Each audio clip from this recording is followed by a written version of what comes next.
या फिर राजनीतिक नेता कहें। हमारे साथ हैं जसबीर तंवर जी। आने से पहले मुझे पता था कि रास्ता आसान नहीं है, बहुत मुश्किलें हैं, क्योंकि ना तो मेरे पास कोई बड़ा बैकग्राउंड था, बहुत बड़ा घराना और राजनीतिक कोई, और ना मेरे पास कोई बड़ी पार्टी थी। हम पिछले 70 साल से, जब देश आज़ाद हुआ, जब से इतनी पार्टियां आई हर किसान के मुद्दे पर, हर कोई किसान की आवाज़ उठा रहा था।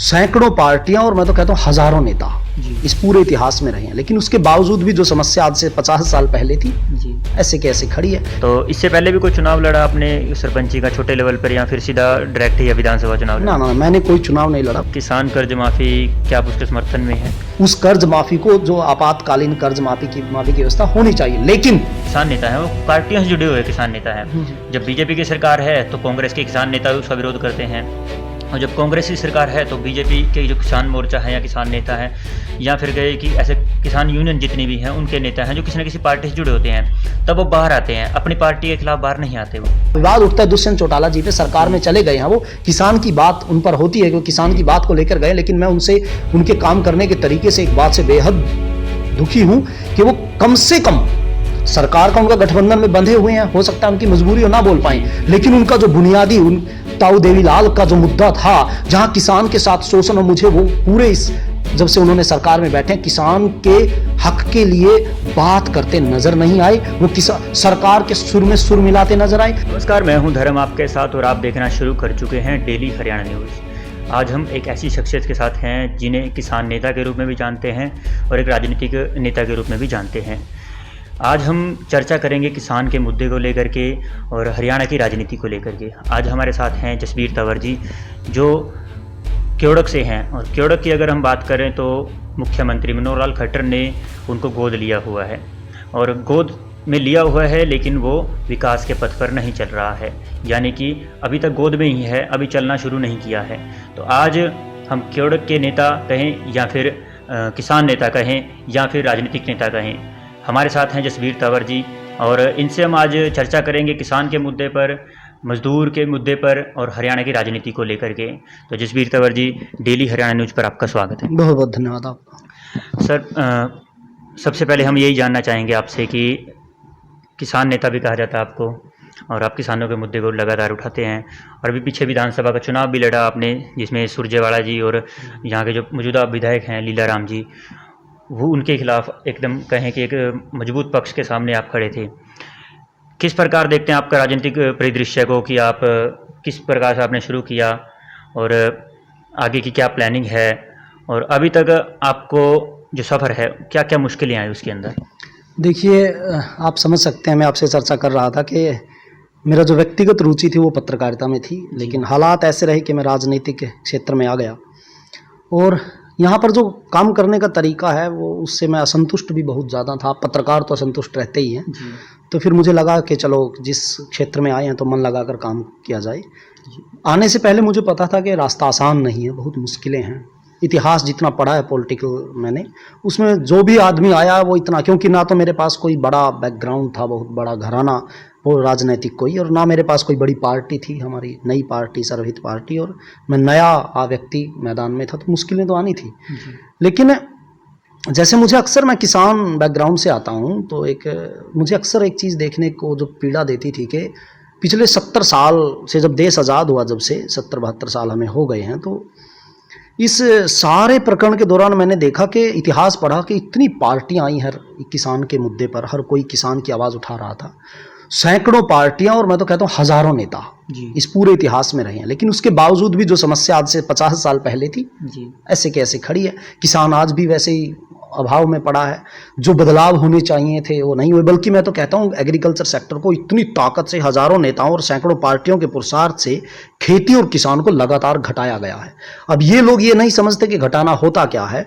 जब हमारा देश कभी 50% से ऊपर जीडीपी में, हमारे देश की और हरियाणा की भी जीडीपी में हिस्सेदारी एग्रीकल्चर सेक्टर की थी, मतलब आप देखिए जो कमाई का 50% एग्रीकल्चर सेक्टर से आता था, अब वो सिमट के 14-15% पे रह गया। इसका मतलब घटाया जा रहा है, और ये कह रहे हैं हमने पता कितना दिया है। तो इन सब चीज़ों को लेकर मुझे थी, और उन्हीं चीज़ों पर मैं थोड़ी सी आजकल रिसर्च भी कर रहा हूँ। किसान वो चीज़, वो मुद्दा है जो हमारे देश की जो कहते हैं गरीबी हो या आर्थिक समस्या, उनको बहुत बड़ा समाधान कृषि सेक्टर से हम कर सकते हैं। लेकिन अगर इसको हम वोट ना समझें, एक उपलब्धि समझें कि हमारे देश के पास बहुत उपजाऊ ज़मीन है और मेहनती लोग हैं।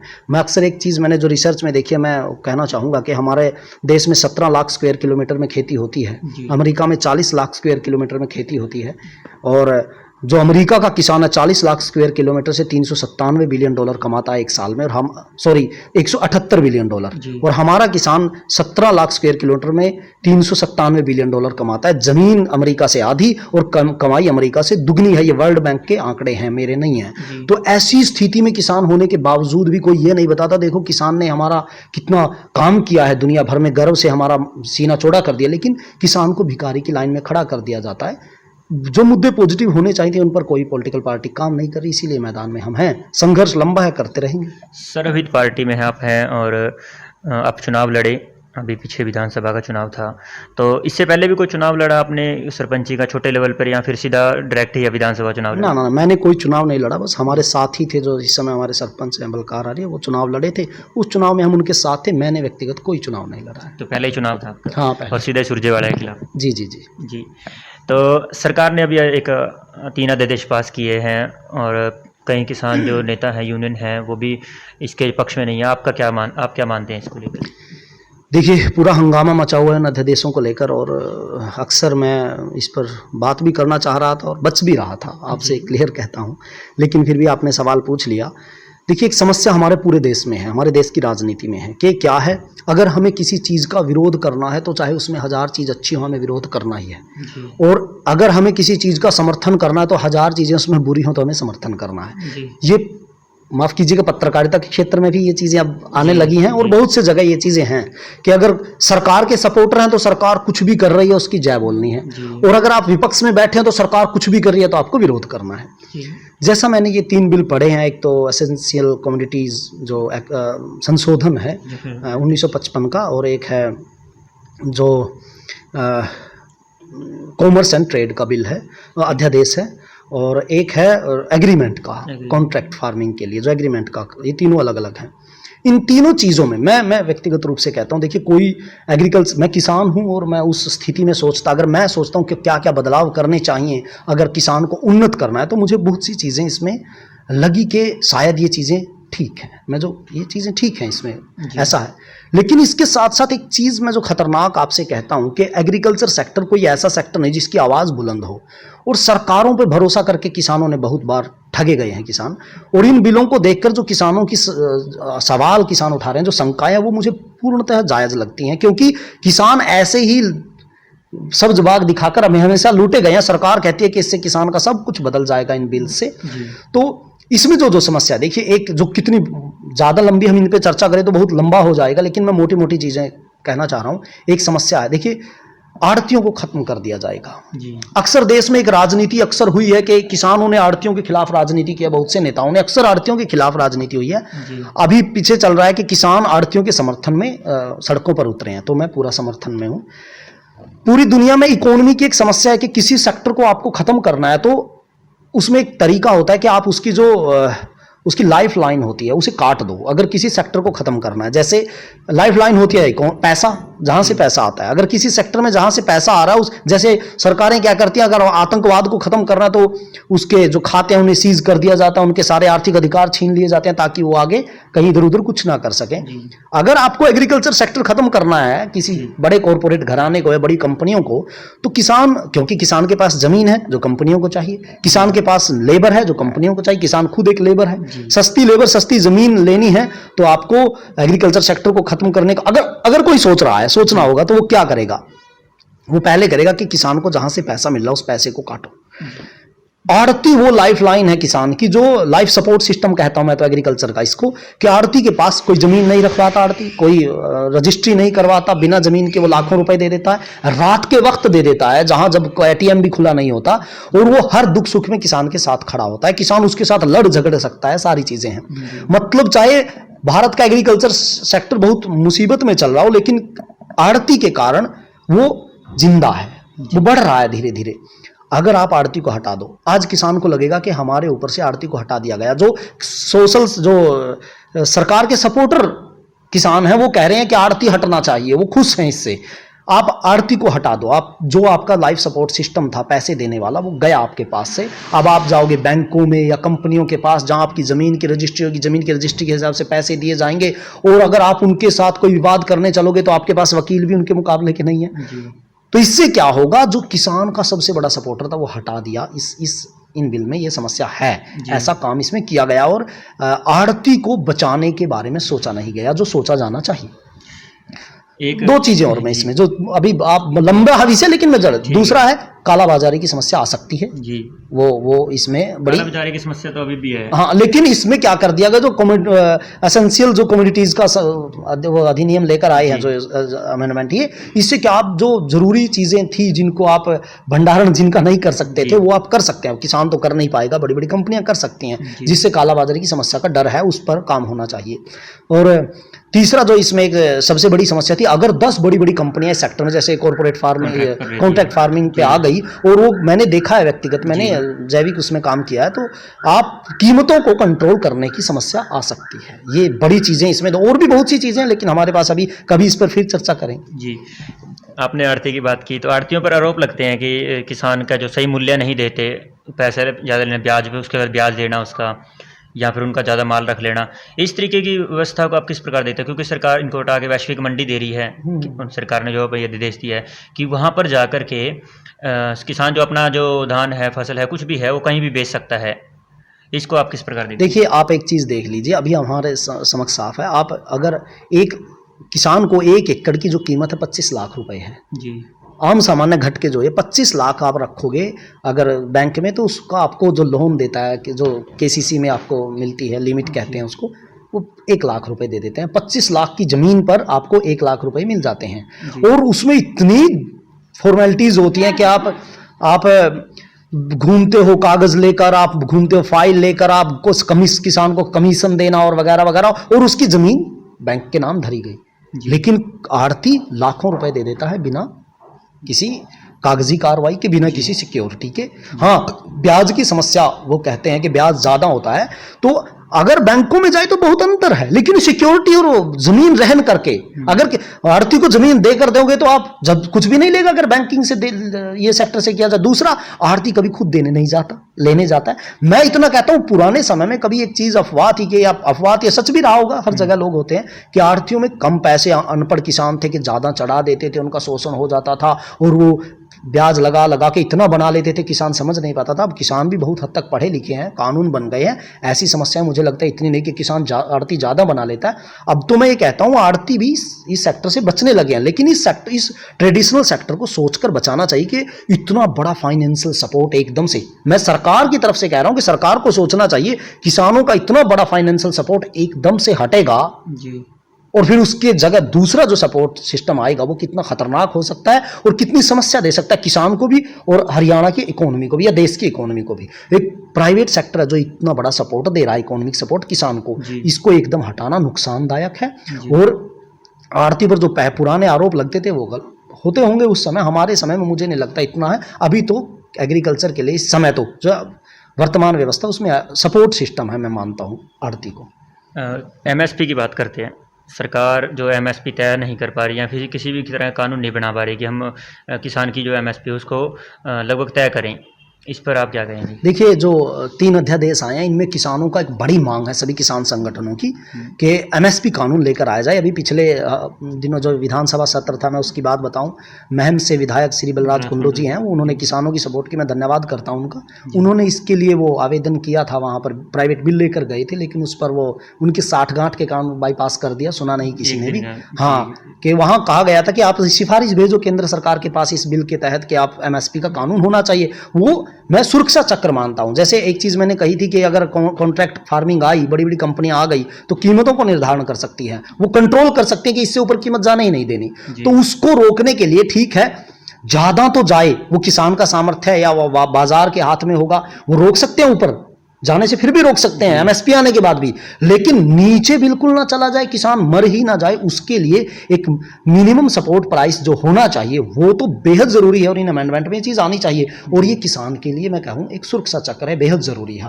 और दशकों से किसान संगठनों की मांग है, किसान नेताओं की मांग है, और सरकार को इस पर विचार करके ये करना चाहिए इसमें। जी, किसान कर्ज माफ़ी की बात करते हैं। किसान कर्ज माफ़ी, क्या आप उसके समर्थन में हैं? देखिए, जिस वातावरण के तहत मैं एक चीज़ कहता हूँ, किसान, जैसे आप समझ सकते हैं कि किसान फसल पैदा करता है, 2-2 रुपए किलो प्याज बिकते हैं, उसके 2-2 रुपए किलो टमाटर बिकते हैं। मुझे एक आदमी बता रहा था कि कहीं किसी किसान की घटना है कि वो आलू डाले, उसने बिके नहीं उतने, और उसने वो डीजल ज़्यादा लग रहा था, वो सड़क के किनारे फेंक गया, और लोग आए आलू को निकाल के, और उसमें जो बोरी और कट्टा था उसको ले गए। मतलब लोगों को इतना उस आलू की जरूरत नहीं थी, इतनी बेकार व्यवस्था थी। इस स्थिति में लोगों का पेट भरने के लिए किसान जो अपना घर चलाता है, मैं नहीं मानता कि किसान पे आरोप लगाया जाए तो वो ऐश परस्ती करता है, वो घर चलाता है, उस पर वो कर चढ़ता है देश के खाद्यान्न आपूर्ति को पूरा करने के लिए। उसके लिए वो बेचारा, और ज्यादा आप भी समझ सकते हैं, किसान शिमला घूमने नहीं जाता, घर चलाने में कर्जा चढ़ जाता है। उस कर्ज माफी को, जो आपातकालीन कर्ज माफी की व्यवस्था होनी चाहिए, लेकिन दीर्घकाल के रूप में मैं इसका एक विरोधी हूं कि वोट के आधार पर बिल माफी, कर्जा माफी, इस पर किसान की वोट ले ली जाए। मैं इसका विरोधी हूं कि यही, और समस्या यही हो रही है, किसान को उसके खेत में पैदा होने वाली फसल की कीमत चाहिए, उसका हक चाहिए। जितना और सेक्टर बड़े हैं, उसका आधा भी अगर किसान को दे दिया जाए तो किसान को कर्ज माफी की कोई जरूरत नहीं होगी, ना बिल माफी की जरूरत, वो सारी चीजें देगा, बस उसको उसका हक दे दिया जाए। जी, किसान नेता जब हम शब्द लगता है, जब किसान नेता बन जाता है तो कहीं ना कहीं वो कोई ना कोई पार्टी ज्वाइन कर लेता है, तो कहीं ना कहीं उन पर आरोप लगते हैं कि आप लोगों ने किसानों के कंधे पर बंदूक राजनीति की है और किसान नेता कहलाते हैं। क्या आप इसको सही मानते हैं कि जैसे कहीं मतलब किसान नेताओं को पॉलिटिक्स में आना चाहिए कि नहीं आना, यही सवाल है आपका? सवाल तो यही है, लेकिन कई बार ऐसा होता है कि अभी जैसी स्थिति है, कई ऐसे लोग जो किसान नेता हैं वो पार्टियों से जुड़े हुए किसान नेता हैं। जब बीजेपी की सरकार है तो कांग्रेस के किसान नेता उसका विरोध करते हैं, और जब कांग्रेस की सरकार है तो बीजेपी के जो किसान मोर्चा है या किसान नेता हैं, या फिर गए कि ऐसे किसान यूनियन जितनी भी हैं उनके नेता हैं जो किसी न किसी पार्टी से जुड़े होते हैं, तब वो बाहर आते हैं, अपनी पार्टी के खिलाफ बाहर नहीं आते। वो देखिए, हमारे देश में एक समस्या है कि यहाँ पर, वो आपने एक शब्द सुना था असहिष्णुता, कई साल पहले हमारे सरकार पर आरोप लगा था। हमारे देश में असहमति की सहिष्णुता की समस्या है। अगर आप सरकार के साथ हैं तो आप एक बात भी सरकार के खिलाफ नहीं बोल सकते जी, और अगर आप सरकार के विपक्ष में हैं तो एक बात भी सरकार के समर्थन में नहीं बोल सकते हैं। ये समस्या है, इसी कारण ये चीजें आती हैं। मैं किसान का राजनीति में आने का पुरजोर समर्थक हूं, मैं तो हर जिम्मेदार नागरिक का पॉलिटिक्स में आने का पुरजोर समर्थक हूं। चालाक लोग क्या करते हैं कि जो कोई किसान की बात करता है उसके ऊपर आरोप लगा दिया जाता है कि तू तो राजनीति में आ जाएगा इसलिए किसान की बात करेगा, और राजनीति हम जैसे ठगों का काम है, और जो हक की बात और जिम्मेदारी की बात करता है आप राजनीति में ना किसान की जिम्मेदार, और राजनीति वो चीज है, हर चीज निर्धारित, फैसला तो उन्हीं को करना है। हम क्यों और किसी से करवाएं, क्यों ना हम खुद जाकर करें। अगर हमें अपने ऊपर भरोसा है कि हम कर सकते हैं तो हम खुद करें, इसके सपोर्ट में। लेकिन समस्या क्या आती है, किसी भी राजनीतिक पार्टी में कोई आदमी जाता है तो आंख बंद के करके वो पार्टी के साथ खड़ा हो जाता है, वो बोलना बंद कर देता है। ये खतरनाक चीज है। उसे जो उसकी विचार है उस विचार को अपनी पार्टी के समक्ष भी रखना चाहिए पूरी मजबूती के साथ, और अगर विपक्ष में भी है, कभी हमारे देश में राजनीति मैंने ऐसी देखी है कि विपक्ष में बैठे लोग भी ठीक बात का समर्थन कर दिया करते थे। अभी समस्या मैं आपको तत्काल बता देता हूं, विवाद उठता है दुष्यंत चौटाला जी पे, सरकार में चले गए हैं, वो किसान की बात उन पर होती है कि किसान की बात को लेकर गए, लेकिन मैं उनसे, उनके काम करने के तरीके से एक बात से बेहद दुखी हूं कि वो कम से कम सरकार का, उनका गठबंधन में बंधे हुए हैं, हो सकता है उनकी मजबूरी हो, ना बोल पाए, लेकिन उनका जो बुनियादी ताऊ देवीलाल का जो मुद्दा था, जहां किसान के साथ शोषण, और मुझे वो पूरे इस, जब से उन्होंने सरकार में बैठे, किसान के हक के लिए बात करते नजर नहीं आए। वो सरकार के सुर में सुर मिलाते नजर आए। कहीं किसानों की समस्या हुई तो वहां खड़े होकर यह भी नहीं कहा उन्होंने, भाई मैं सरकार में बैठा हूं, मेरी मजबूरी है सरकार के साथ चलना, लेकिन मैं आपकी बात को सही मंच पर उठाऊंगा और बोलूंगा, मैं आपकी बात को दबने नहीं दूंगा। और मैं कहता हूं अगर ऐसा करते तो शायद उनकी पॉलिटिक्स ठीक चलती, क्योंकि अपने विचार को छोड़ना राजनीति में ठीक नहीं होता है, और उन्होंने अपना विचार छोड़ दिया।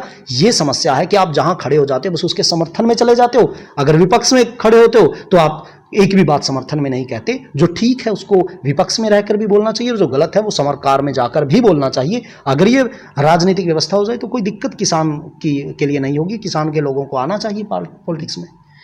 किसानों पर आरोप लगते हैं पराली जलाने के, ये आपने एक आपका स्पीच सुन रहा था, उसके अंदर भी आपने कहा था कि पराली की समस्या नहीं है, ये फाने जलाए जाते हैं। दूसरी जो किसान के ऊपर आरोप लगते हैं कि पोली फार्म होते हैं जैसे, उसके अंदर इतने मतलब कि दवाइयाँ खाद ऐसी डाल देती हैं किसान खुद कहते हैं कि हम नहीं खाते, हम सिर्फ बेचते हैं। उसमें या खीरे की फसल हो या अभी आपके गांव में मेरा चक्कर लगा था, तो वहाँ पर किसान कहते हैं कि हम खुद नहीं खाते, हम सिर्फ जल्दी खेती होती है और ज़्यादा मतलब पैसा बनता है, इसलिए हम इस प्रकार की खेती यूज़ कर रहे हैं, हमारा मन भी नहीं करता। इस पर आप क्या कहेंगे? देखिए, पहला आप एक चीज़ समझते हैं, हर चीज़ को घटाने बढ़ाने में सरकारी पॉलिसी का बहुत बड़ा हाथ होता है। पहले नंबर पर प्रदूषण की, मैं इस पे ज़्यादा नहीं, बहुत दिनों से मैं बोल रहा हूँ, प्रदूषण या पानी, इन दोनों चीज़ों पर मैं सरकार से कहता हूँ, आप सारे आपके पास मशीनरी है, आपके पास संसाधन है, आप बैठाइए और सारे आंकड़े जनता के सामने रख दीजिए, किस किस सेक्टर में कितना पानी बर्बाद हो रहा है, किसान कितना बर्बाद कर रहा है। सिर्फ एक बात पानी के लिए कहूँगा, आपने पूछी भी नहीं कि जिस जहाँ पर डार्क जोन है, धान लगा रहे हैं किसान, ठीक है, आप रोक रहे हैं उनको डार्क जोन से, ये हमारा कैथल का इलाका है, गोला का इलाका, आप रोक रहे हैं, आपकी बात लगती है कि आपको चिंता है पर्यावरण की, लेकिन आप जो हरियाणा का ही जो इलाका है, जो जमुना बेल्ट कहते हैं हम, यमुना बेल्ट जो है, पानीपत, करनाल, ये इलाका जहां से 25 फुट पर जल स्तर है, वहां आप कितनी सपोर्ट, वहां भी रोक रहे हैं। जहां आपको चाहिए एक पॉलिसी बनानी, जिस क्षेत्र में पानी ज्यादा है वहां धान लगवाओ, और जिस क्षेत्र में पानी का वहां रुकवाओ। दूसरा, मैं आपको बताऊं, धान लगाने के लिए किसान ने कभी खुद कोशिश नहीं की, इसके लिए लंबी बहस की जरूरत खुद सरकारों ने लगवाई थी, जब इनको खाद्यान्न उत्पादन की जरूरत थी, हमने लगाई, अब ये लात मार के हटा रहे हैं।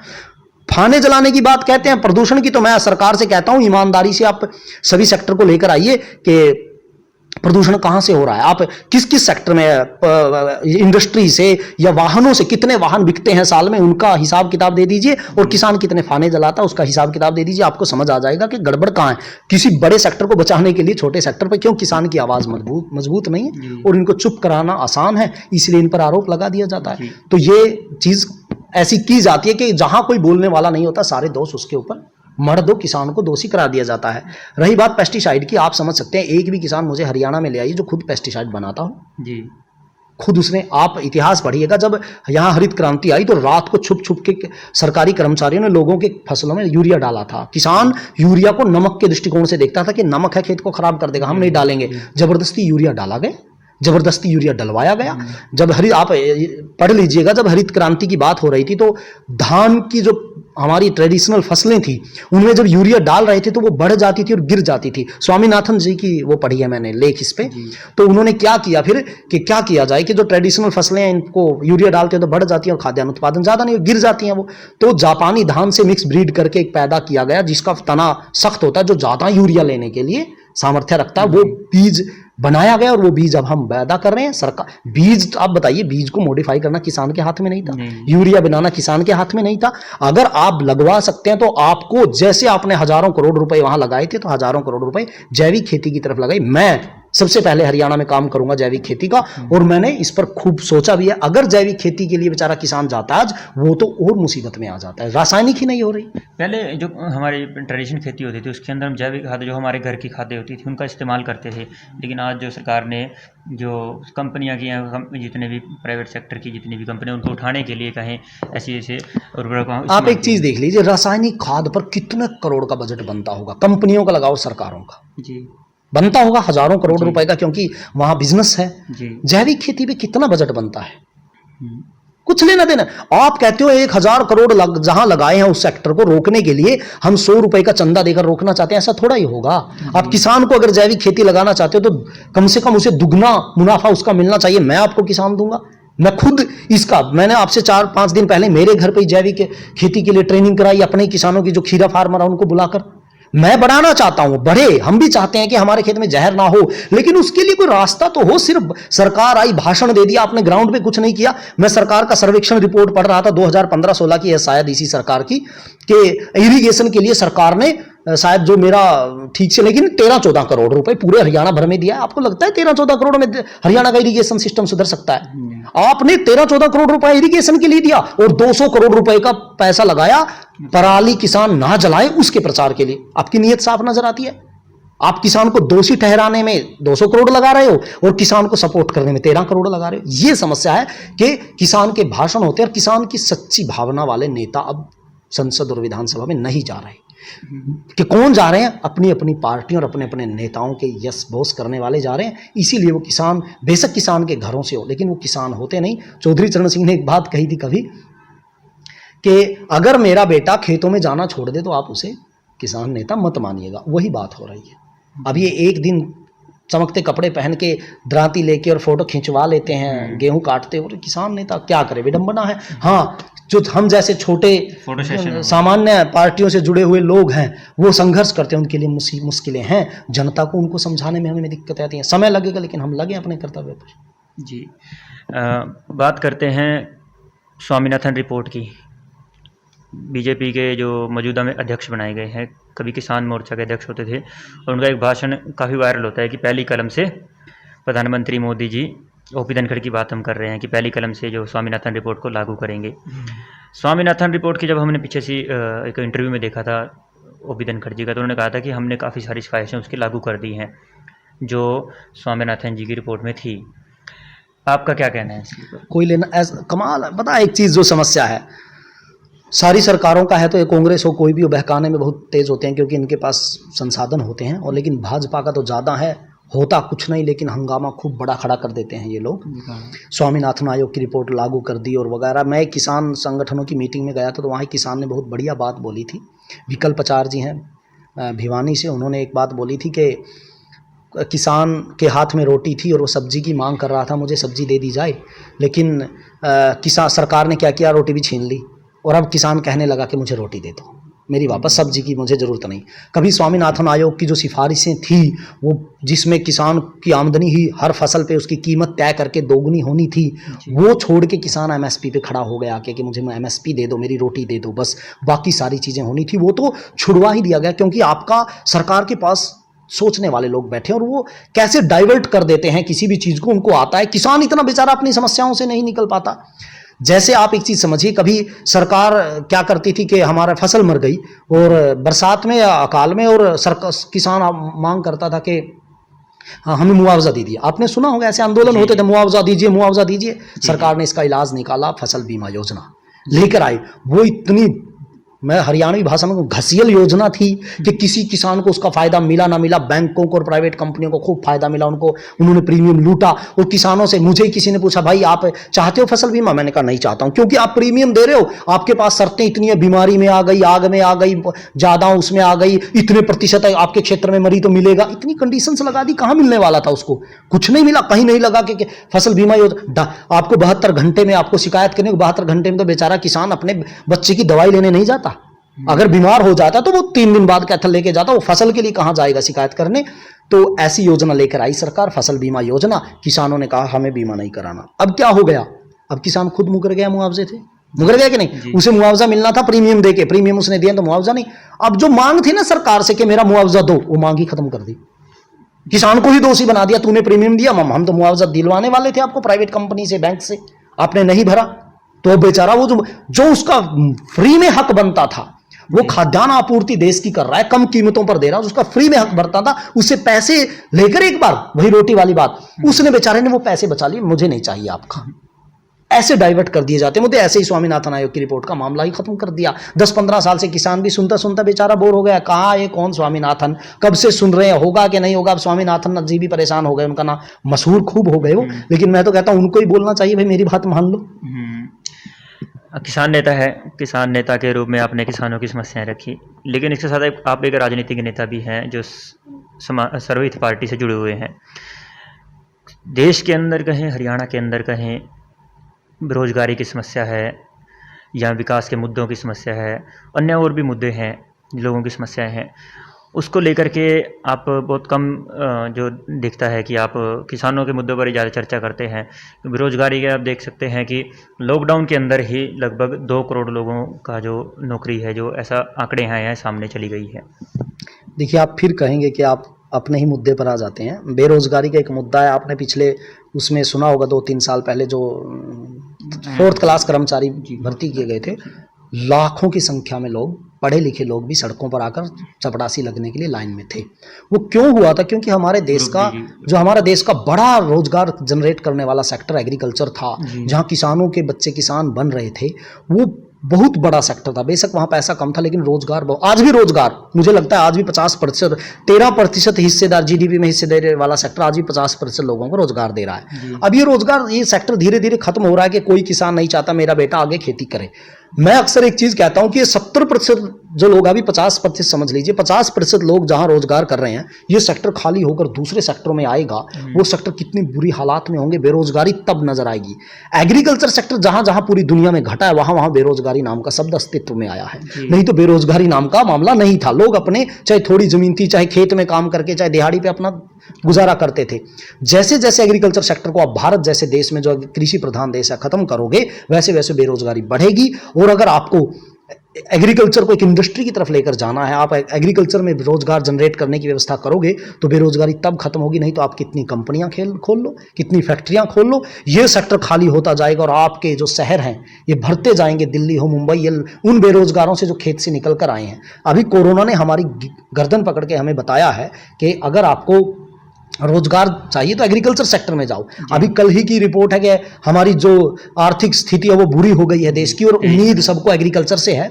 तो एग्रीकल्चर भी वो सेक्टर है जो मुसीबत में भी देश के काम आता है। और अगर नेता विदेशों में जाकर वहाँ की बर्गर पिज्जा खाकर और वहाँ से खुश होकर और उनकी मेहमान नवाजी से आकर ये सोचते हैं कि जनरेट उन्हीं को करना है रोजगार, तो वहाँ की नकल छोड़ के अपने देश पर बैठकर सोचें उसके जनरेट कहाँ करना चाहिए रोजगार को। तो एग्रीकल्चर सेक्टर है वो जो रोजगार जनरेशन का बहुत बड़ा कारण है और देश की ज्यादातर समस्याओं का कारण, बीमारियों का। अगर आप शुद्ध चीजें खाएंगे, अपने देश में जैविक चीजें, जो जहर मुक्त खेती पर आप काम करोगे और यहाँ पर बड़ी बड़ी कंपनियों को आमंत्रित करोगे जो हमसे हमारे प्रोडक्ट खरीदेंगी, तो आप यहाँ पैसा बढ़ेगा, रोजगार बढ़ेगा, सारी चीजें, अच्छी चीजें हम भी खाएं विदेशों। ये वो देश है जो दुनिया की, मुझे लगता है, दुनिया की आधी आबादी को भारत खाना खिला रहा है। हम एग्रीकल्चर सेक्टर में, चाहे सब्जियां हो, चाहे दूध हो, चाहे अनाज हो, चाहे दालें हो, आप इंटरनेट पे आंकड़े उपलब्ध हैं, आज सब चीज़ों में एक्सपोर्ट में हम दुनिया को पहले दूसरे नंबर पे टक्कर दे रहे हैं। लेकिन उन सेक्टर पे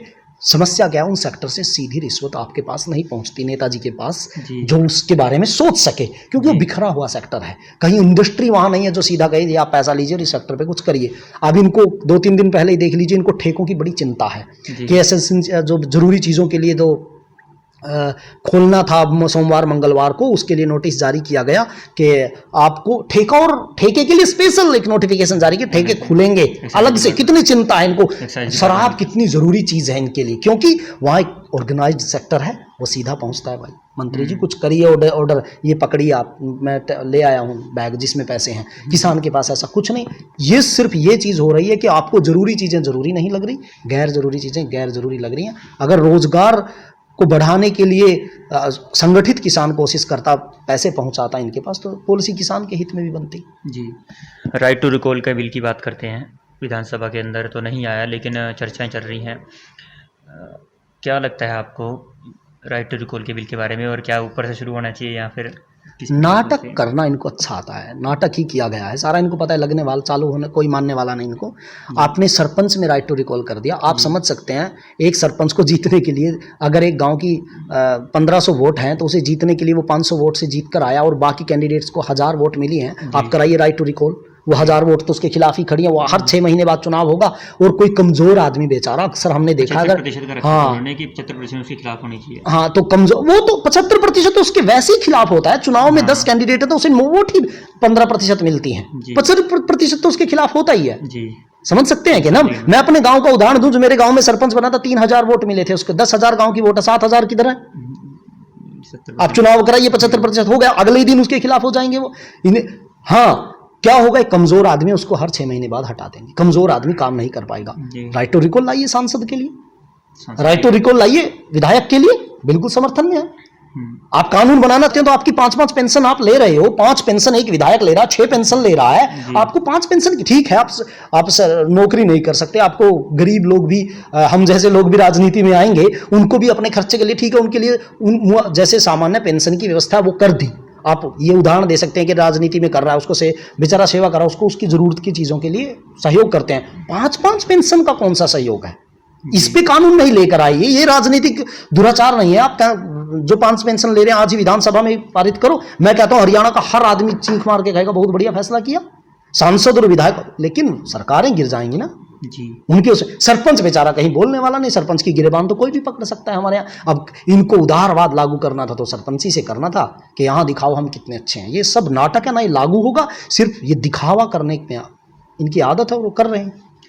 बड़ौदा उपचुनाव की बात करते हैं, सर्वहित पार्टी का क्या उसमें क्या चुनाव लड़ेंगे या फिर चुनाव देखेंगे? देखिए, अभी पार्टी की जल्दी ही मीटिंग होनी है, उसमें नया गठन भी होना है पार्टी का, तो उस पे निर्णय लिया जाएगा क्या करना है। लेकिन प्रत्यक्ष अप्रत्यक्ष रूप से हम सोचेंगे कि चुनाव जब घोषित हो जाएगा उसमें पार्टी कुछ ना कुछ हिस्सेदारी जरूर करेगी, क्योंकि हम पॉलिटिक्स में हैं तो दूर रहकर तो काम नहीं चलेगा। प्रत्यक्ष या अप्रत्यक्ष जिस तरह भी हमारी भागीदारी हो सकेगी हम वहाँ करेंगे, क्योंकि हरियाणा में एक समस्या आ रही है कि विपक्ष और कांग्रेस, भाजपा या कांग्रेस, जो 60 लोगों के पास विकल्प ही नहीं, आवाज़ उठाने वाले लोग नहीं है, बस यही सेटिंग कर सकते हैं। जैसे अभी विधानसभा सत्र में हुआ था, तो इनके खिलाफ आवाज़ तो उठाएं कम से कम, देखें उसके बाद परिणाम क्या होता है। पीटीआई टीचर जो धरने बैठे उनका अभी मैं कल गया था, तो उन्होंने कहा था कि हम बड़ौदा उपचुनाव के अंदर सरकार के खिलाफ जो है वहाँ पे नारेबाजी करेंगे और उनके खिलाफ जो है एक प्रदर्शन चलाएंगे ताकि वो चुनाव में हारें। तो उनको एक वो कांग्रेस को भी वोट नहीं समर्थन करेंगे, लेकिन एक सीधा सीधा कह सकते हैं कि उसका फ़ायदा कांग्रेस को होगा। तो वहाँ पर अगर मैं सर्वहित पार्टी की बात करूँ तो क्या किसी पार्टी के साथ वहाँ पे जाएंगे या फिर चुनाव ही नहीं लड़ेंगे? देखिए, अभी चुनाव की घोषणा भी नहीं हुई है, अभी इन चीज़ों पे मैं कुछ कह नहीं सकता, क्योंकि पार्टी मेरी अकेले का नहीं है, वो सब बैठ के निर्णय किया जाएगा। पीटीआई अध्यापकों की बात आपने की, ये भी मैं कहना चाहूँगा। मैं तो इस पर एक दिन सोच रहा था कि इस पर कोई कानून बनना चाहिए कि एक पार्टी अपने राजनीतिक हितों को साधने के लिए ऐसे निर्णय न दे जिससे हजारों घर बर्बाद हो जाएं। ये सब बच्चा हरियाणा का जानता है कि जो पीटीआई टीचरों का मामला है ये सिर्फ राजनीतिक लड़ाई है। भूपेंद्र सिंह हुड्डा को फंसाने के लिए भाजपा के लोग, फंसाइए भाई, हमें उनसे कुछ नहीं, बढ़िया उन पे और बहुत से मामले, उनको गिरफ्तार कर लीजिए, लेकिन आप 2000 घरों को बर्बाद कर दिया आपने। एक आदमी, ये कहा जाता है कि 35 साल तक जो आदमी काम कर लेता है उसके बाद, ये सर्वे है दुनिया का, कि उसके बाद वो कुछ नहीं कर सकता, उसे जो आता है 35 साल तक वो बेचारा वही कर सकता है। कोई अपवाद होता है, नए काम शुरू कर दे, वो बात अलग है, पैसे के दम पे। ये बेचारे टीचर थे, अब इनको 40-40, 50-50 साल इनकी उम्र हो गई, इनको घर बैठा दिया आपने। 2000 के लगभग घरों को आपने, 1983 लोग हैं शायद, तो उन लोगों को आपने एक झटके के साथ अपनी सिर्फ राजनीतिक एक एजेंडा साधने के लिए आपने बर्बाद कर दिया। आप संवेदना नाम की चीज़ आप में नहीं है, क्योंकि उनके एक आदमी का भी कसूर नहीं है। अगर बोर्ड का कसूर है एचएसएससी का, उनको गिरफ्तार करते हैं। उस समय राजनीतिक निर्णय लेने वाले लोगों को गिरफ्तार करते हैं, जिसने उस चयन प्रक्रिया में जो चीज़ें बदली थी। इन लोगों को तो कुछ पता ही नहीं, बेचारों को बदलाव होता कैसे। ये नौकरी लगे, खुशी हुई, 10 साल इनका काम आपने लिया और अब इनको बर्बाद करके सड़कों पर उतार दिया। मैं एक निश्चित कहता हूँ, धर्म एव हतोहन्ति धर्मो रक्षति रक्षितः। शास्त्र और धर्म की बात करने वाले लोगों की सरकार है, तो मैं कहता हूं धर्म एव हतोहन्ति धर्मो रक्षति रक्षिता। 2000 घरों को बर्बाद करना अधर्म है और धर्म इसका बदला लेता है। धर्म को आप मारोगे तो धर्म आपको मारेगा, कन्फर्म, ये निश्चित है। और ये बात अगर ये मेरी कोई सुने तो ये अगले चुनाव में, इसे विधानसभा का जो चुनाव आएगा उसमें इनको इस धर्म एव हतोहन्ति धर्मो रक्षति रक्षिता का पता चल जाएगा। ये धर्म को मारेंगे तो ये पक्का मरेंगे, फिर घर ये भी बैठेंगे, ये इसी तरह धर्मों पर फिरेंगे फिर। जी, अंतिम सवाल, किसान नेता कोई आपका आइडियल जिसको आप मानते हैं? देखिए, मैं अक्सर अगर देखूं तो बहुत से किसान नेता, लेकिन मैंने बहुत सी चीज़ें चौधरी चरण सिंह जी की मुझे लगी कि वो ठीक है। एक जोशी साहब थे हमारे महाराष्ट्र से, वो भी बहुत मतलब किसानों के लिए हित कर काम किया उन्होंने। और मैं मुख्यतः तो कहूँगा कि कई चीज़ें मुझे जो पढ़ी हैं, कुछ ये भी समझ लीजिए, मैं आर्य समाजी विचारधारा से आता हूँ, तो चौधरी चरण सिंह जी भी आर्य समाजी विचारधारा के व्यक्ति थे और किसान की बात करते थे। तो मैं कहता हूँ बहुत हद तक मैं चौधरी चरण सिंह जी को मानता हूँ कि उन्होंने किसानों के लिए बहुत लड़ाई लड़ी है। बहुत बहुत धन्यवाद जी। बहुत धन्यवाद आपका। तो ये थे हमारे साथ जसबीर तंवर जी, सर्वहित पार्टी के नेता और किसान नेता, जिनसे हमने खास चर्चा की किसानों के मुद्दे के ऊपर, चाहे वो किसान कर्ज माफ़ी की बात हो, एमएसपी की बात हो, या फिर 3 अध्यादेश जो सरकार अभी लेके आई है। जहाँ तक चुनाव की बात है, बड़ौदा उपचुनाव में पार्टी लड़ेगी या नहीं लड़ेगी, ये हाईकमान का निर्णय होगा। और ऐसे ही खास बातों के लिए और चर्चाओं के लिए आप देखते रहिए डेली हरियाणा न्यूज़। नमस्कार।